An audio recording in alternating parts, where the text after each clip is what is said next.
কারণ পিতা মাতার অধিক আদরে সন্তান নষ্ট হয়, উস্তাদের শাসনে কি হয়, মানুষ হয়।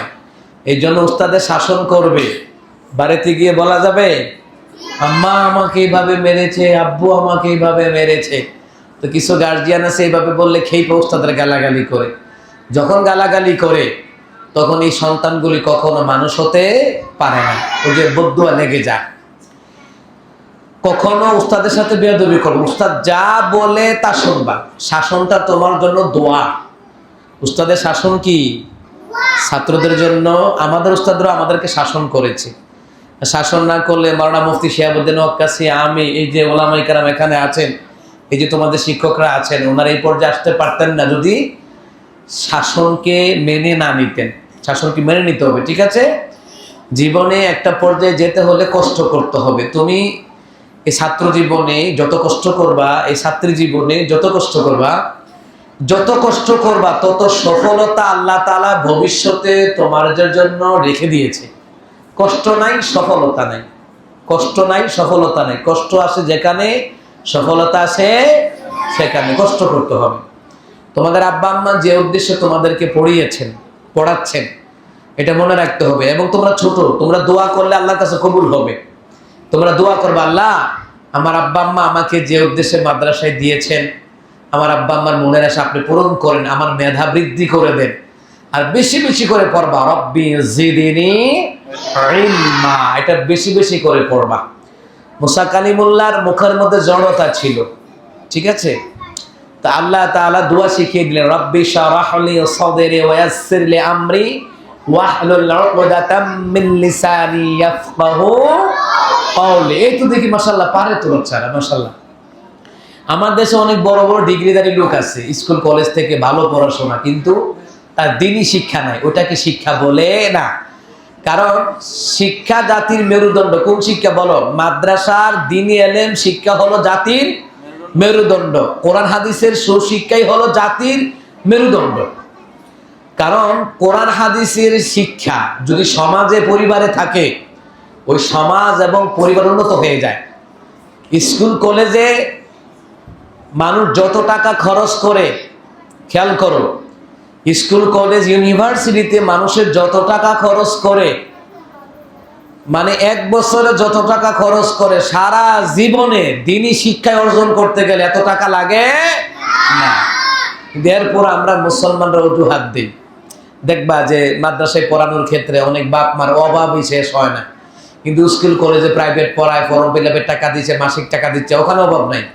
মাদ্রাসার ক্ষেত্রে হুজুর চলতে পারি না, দেখি ঠিকই চলতেছে। বিয়ের অনুষ্ঠানে গিয়ে দাওয়াত খাইতেছে, মুসলমান অনুষ্ঠানে গিয়ে ঠিকই দাওয়াত খাইতেছে, বিভিন্ন আত্মীয়তার বাড়িতে মিষ্টি 2000-3000 টাকা কেজি করে নিয়ে, 2000-3000 টাকার মিষ্টি নিয়ে দাওয়াত পর্যন্ত খাইতেছে। কিন্তু সন্তানকে পড়াবে, সন্তান হচ্ছে সম্পদ। আর সন্তানের শিক্ষার পিছনে ইনভেস্ট করলে এটা লাভ হয়, এটা কখনো লস হয় না।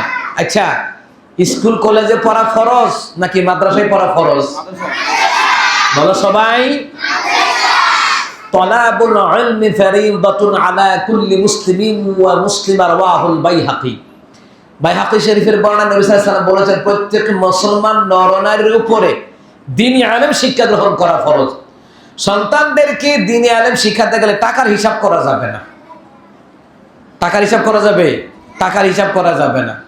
পড়াইতে হবে, টাকা যাক, মাথার গাম পায়ে ফেলে। ঢাকা শহরে অনেক মানুষ রিক্সা চালায়, ভ্যান গাড়ি চালায়, বাসা বাড়িতে কাজ করে।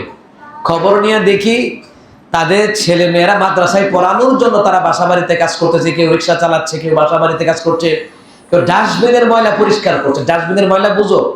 একেবারে মানুষের খাবারের উচ্ছিষ্ট, বাড়ি ঘরের ময়লা আবর্জনা, বাসা বাড়ি যা আছে যেখানে ডাস্টবিনে ফেলে দেয়, ওখানে এই ডাস্টবিনের ময়লা পরিষ্কার করে ছেলে মেয়েদেরকে অনেকে মাদ্রাসায় পড়াচ্ছে। তো শিক্ষা হচ্ছে আলো।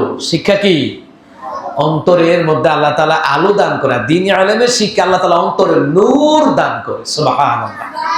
কি দান করে? ইলমে নূর আল্লাহ তাআলা দান করে।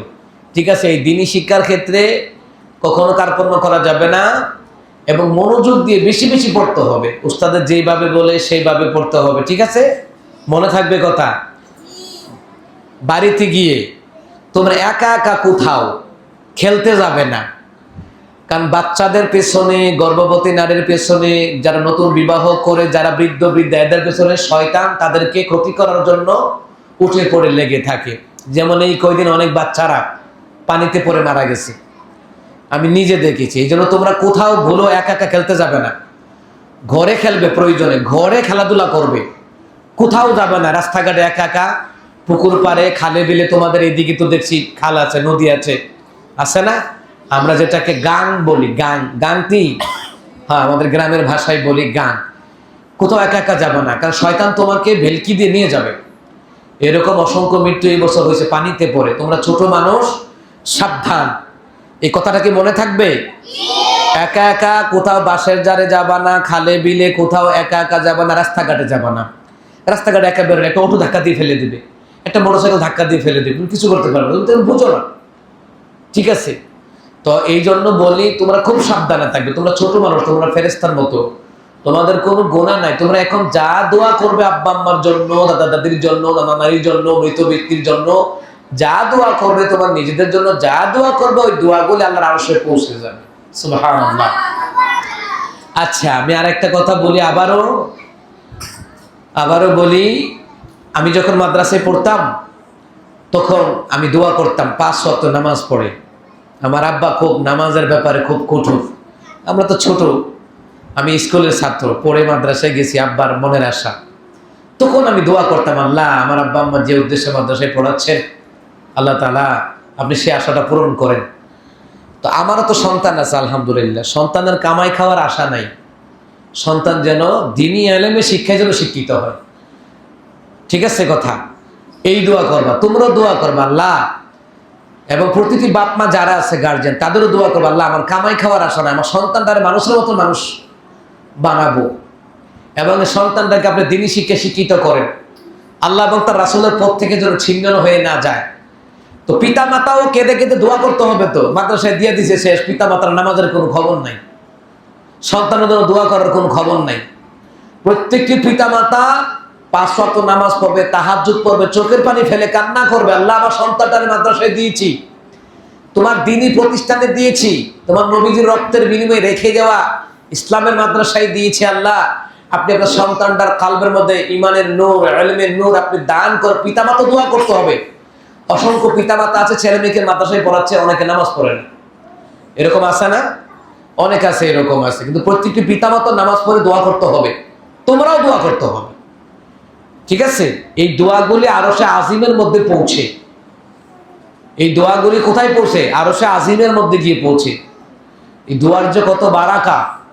এই জন্য হাদিসের মধ্যে আসছে, আল্লাহর কাছে বান্দা দোয়া না চাইলে, দোয়া না করলে আল্লাহ রাগান্বিত হয়। আল্লাহ তাআলা আমাদেরকে দেওয়ার জন্য বসে আছেন, চাইতে হবে। ঠিক আছে? কি করতে হবে?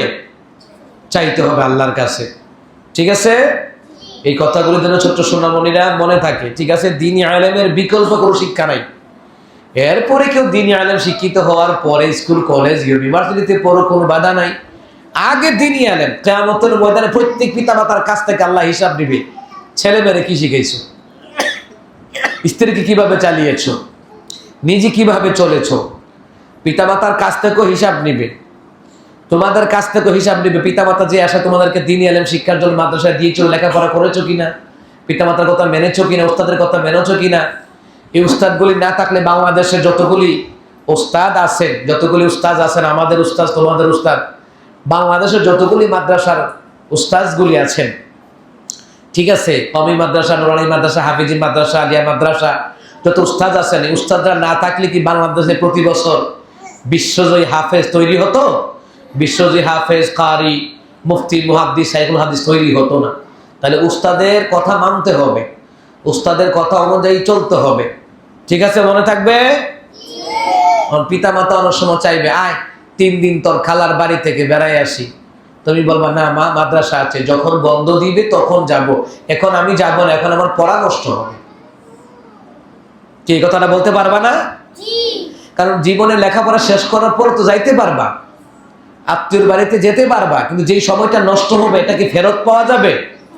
গত কয়েকদিন আগে জুমার দিন গেল, যেই সময়টা চলে গেছে ওটা কি ফেরত আসবে? আসবে না। এই জন্য আগে লেখাপড়া করতে হবে। ঠিক আছে, আমরা আরেকটা